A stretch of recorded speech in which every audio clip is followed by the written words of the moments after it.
understand about that breakpoint, and what are some of the hard, unambiguous targets that we're trying to meet when we get to that breakpoint, so we can make a real clear decision as to whether you go full speed ahead for the full program, or whether you cut our losses and take the learnings and have a negative outcome to that breakpoint. Is there any clarity over what some of those hard measures and metrics are as we approach that breakpoint? I'll have a go first, and then I'll ask David to add to this. So we've basically made it really clear. We need to get to 1.5 kilowatts per kilogram by that point. That's the power density of the fuel cell stack and system. If we achieve that, then we keep going. David? And is there any, are there any kind of metrics around durability or safety or anything else, or is it purely that kind of power metric? I'll ask David to add to that, please. So I think, as we said at the presentation, we've got two parallel streams of work. One's looking at the material within the fuel cell system, and the other is looking at electrochemistry that happens within the cell. And both programs of work last through the 5 years. So by the time we get to 3 years, kind of internally, we'd hope to have identified the material we're going to use, the coatings we're going to use, have tried them in the labs, up to probably 50 kilowatts, maybe 100 kilowatts just in a stack, to convince ourselves that both were suitable in lab conditions. And then the next step after that was really to wrap them up into the fuel cell system and turn them into an engine. We've done this kind of lightweighting program before on our smaller kind of 2 kilowatt air cooled products, and kind of you do get to a point where things work in the lab and you have to go up the TRL levels then to get it ready into an engine. And I think we discussed last time as well, there's the technical side, but also there's at the break point, we'll review the commercial position and make sure the business case still makes sense. I think Paul and I discussed that quite thoroughly last time we were here, because you won't need to persuade us to stop if it doesn't make commercial sense. We will get there before you. So to pick up on Samir's points about the integrity through life and the reliability of the fuel cell stack, absolutely, that's part of the program. And I think Simon touched on it. We're going to use our MRO capability. We've got the understanding of how reliable these products need to be for primary flight. Obviously, that is going to be a key criteria, but we will not know that, Samir, until the end of the program. So we have to do the 5 years to get to that level of understanding, because the fatigue characteristics of the stack won't be known until we've done a full shakedown over a long life cycle. And that's part of the reason it's a 5-year program, to get that reliability. So the go, no-go decision is purely based on that kind of whether you can get to that 1.5 megawatt? The power density, yeah. The power density. But we do know this now. So it's right interesting. So work package 0.3 is the one that really helps us define that and give us the clarity. If you want to look into that a bit more detail, I'm sure Simon could take you through that. But really, it's important for us to recognise, whilst we have a break point, and as David keeps saying, we won't make a commercial decision to continue with this if we don't see a reason to do it either, because it's our money as much as it is government money. We believe that this is achievable. And what's more, we've got the support now of Boeing, and even, I can say, in recent conversations through the ATI steering board I'm on for the next generation aircraft, for a single hull replacement, looks like even Rolls-Royce is coming our way, looking at fuel cells again. So that's good news. They think they can be reliable. They've realised the difference between SFOC and PEM, and I think the previous investigations in Rolls-Royce were around SFOC when I was there. Times have moved on in 10 years, and we're now much more reliable. I'm looking at data, you can even read the press today, Toyota is moving into aerospace. We are going to see the Japanese in this space before too long using hydrogen fuel cells. So let's get there before them. We have the advantage now. We recognise that we have domain experience in fatigue and lifing of programs that go into the air. We should be able to achieve what we've set out to do with this team. And do any of those lifing and fatigue characteristics form part of a go, no-go decision? Because I guess some of the risks are, pushing hard towards that 1.5 target. you may well meet that 1.5 target, and then when you go into the durability and reliability aspects, realize you might have to compromise on that as you then go towards that 3 to 5 year maturity. Simon, do you just add to that? That's what I'm trying to get my head around. Yeah, I was going to say, so 0.3 is about the business case. So we don't want to change the cells or refurbish them any more than necessary. So it will be part of the business model and part of the maintainability engineering activity going forward. So it could be the case that we end up changing them every 5,000 hours. If it's cost effective to do that, and it works with the operators, then that could be sufficient. I mean, our target is beyond 10,000. Don't forget, and it sort of leads on to a nice activity that actually, sorry, Paul, just a moment. The nice thing with fuel cells is if you do replace them every 10,000 hours and you've got an aircraft with a 90 or 120,000 hour life, you can upgrade your propulsion system every 10,000 hours. I mean, that's an amazing opportunity. I mean, I was going to add to this. You have to remember that we've got very little rotating machinery in this solution. It's much more static than a gas turbine. And the problem that gas turbines are so unreliable is because we've got high-speed rotating machinery. And we only got that when it comes to the fan and motor. So we've got a lot more reliable potential in this system than a gas turbine. So actually, for an operator, the direct operating costs, as proven by the McKinsey study, which we referred to, will actually be lower than that of a gas turbine aircraft. No, and I kind of buy into the narrative. I guess what I was getting at is how much of that data and learning comes through by the point you get to the 3 year point. So Samir, that's a really good question. When I first visited David and Ashley at Intelligent Energy, I was looking at all these fuel cells on test. And exactly for that reason, the team instrument all of their stacks for every minute of the day and do big data analytics on it to understand the reliability of those stacks. I don't know if you want to add to that, David? Yeah, which is where your challenges on the cost of the hydrogen. That's where it's going. We'll have a room full of 100 kilowatt systems just running hour after hour, building up thousands of hours of experience. And that's what we've done on every other product we've done. Yeah. Okay. Samir, does that give you what you were looking for there? Yeah, it does, I think. Probably Richard had a... Yes. Richard, some earlier thoughts around the particularly regulatory environment?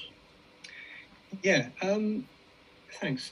It was a couple of things, really. I think you had in the proposal, I could be wrong, you talked about some sort of regulatory and taxation environment or time frame that you were proposing would happen.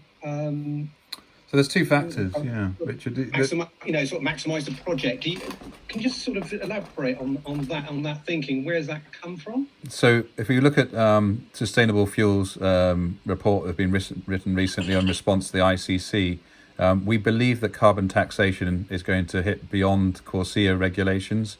So CORSIA regulations are looking at carbon offsetting, but the next step is to put a real heavy hand down and say, actually, we don't charge anything in fuel taxation right now for aviation fuel. Well, that might not be sustainable. And it might well be that anything producing carbon has to be taxed, just as we pay 50 or 60% tax on our fuel that we burn in our cars. So the idea being that in 8 years' time or less, airlines are preparing themselves, and it's well known, for being taxed for the carbon that they produce, not just putting money into a carbon offsetting scheme like CORSIA, because that's just shifting the problem somewhere else. That's the first thing. The second thing is that timescale's moving quicker. I mean, even if you look at the regulation that's happening in the UK, in my city, in Bristol, you can't even enter the centre of Bristol with a diesel or a petrol car. It has to be electric in the next year. So, that change in dynamics in the governance and regulatory environment will come to airlines across the world. Now, how much relief the government's going to give on the basis of COVID, I don't know. But my guess is that people aren't going to personally put up with flying in gas-guzzling aircraft any longer.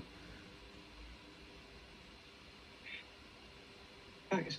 Can I ask another one, Neil? Yeah, sorry. Go ahead. You've answered the question about the airlines engagement, because one of the questions I think that came up. And obviously, EasyJet seem very keen on this. And I think I don't know if I'm right in thinking they had some interest in an APU program a couple of years ago, or was it 5 years ago, maybe?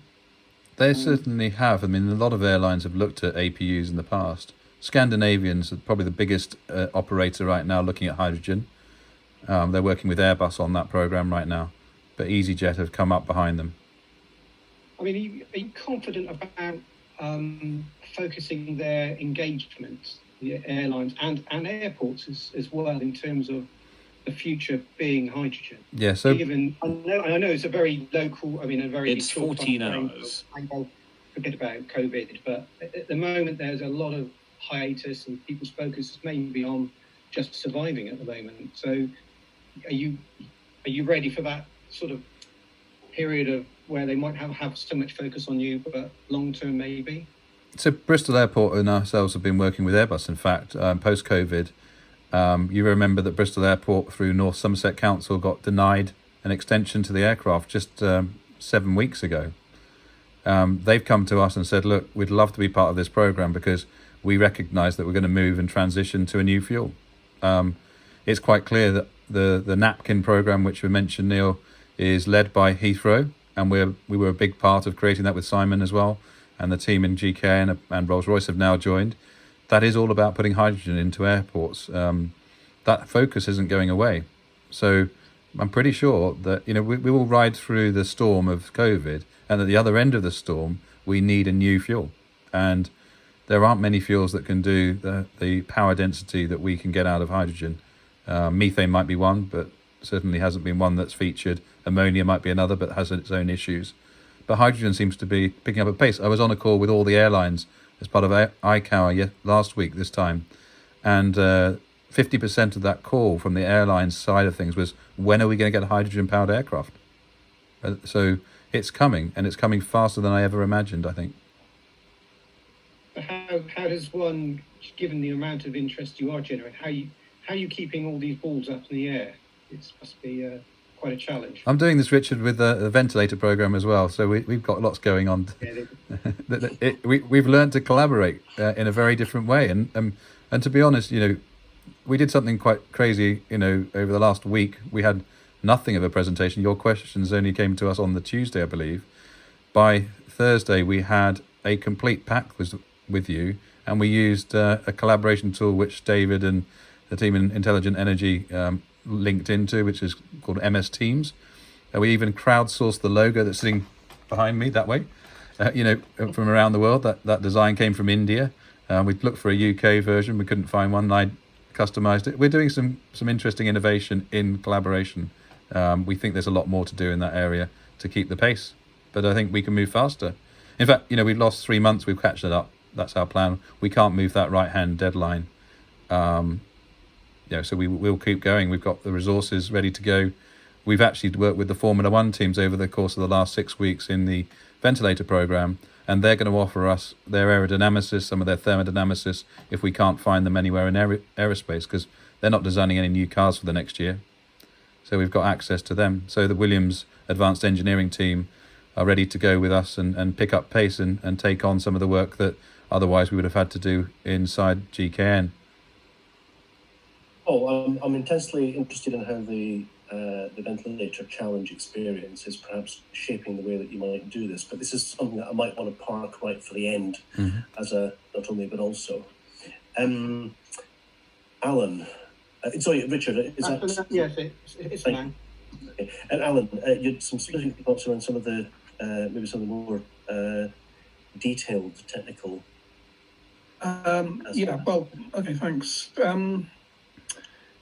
Obviously, this is a completely new technology and brings in lots of new challenges, probably more challenging than just having battery aircraft. It's the sort of the cryogenic aspect which is of interest to me, really. And thinking about how there's the obvious safety issues, which is another question I won't pose this time. But you're going to be replacing kerosene with liquid hydrogen. You've got to cool part of the drive. I'm interested in sort of the budgets here, the energy budgets. Oh, sorry, and a related point that just sort of, I think, makes this relevant. You talk about retrofit as well. So I'm thinking now, if you could put a fuel cell system in to replace what's on a current aircraft, what are the integration challenges? You know, you've got different fuel, different volumes, different densities, all sorts of things. You got 3 questions there, Alan. Which one should we start with? I know, I cut it down to 3. I've got about another 30 here. Well, I'd love to talk about it, Alan. No, really good questions. And I'll start, and then I'll lead into maybe Sandy with the particular around the cryogenics on the motors. But what we've got is, if I just divide it up, 3 products that you're talking about. First one is the APU. The APU will not use a cryogenic motor. It is a pure generator.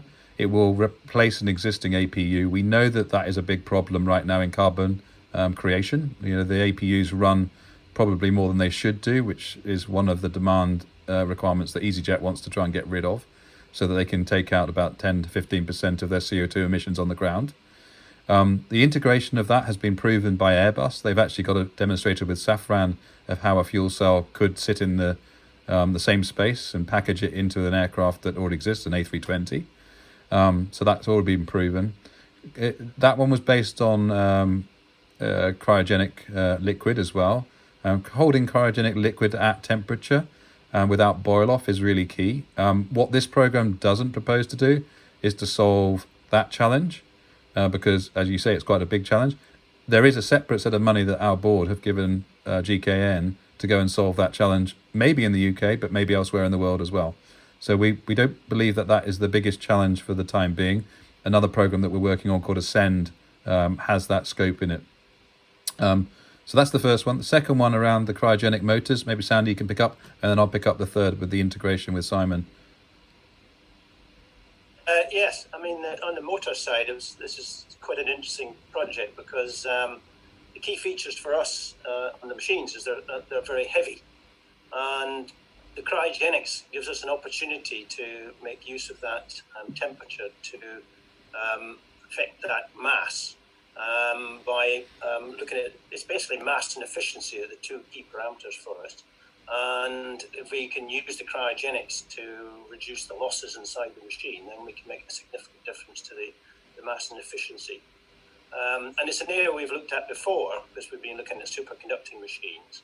But I don't think the technology there is really ready for that yet. So this was a sort of an intermediate solution for us, where we could make use of the cryogenics to improve the efficiency of the machine to levels not seen before.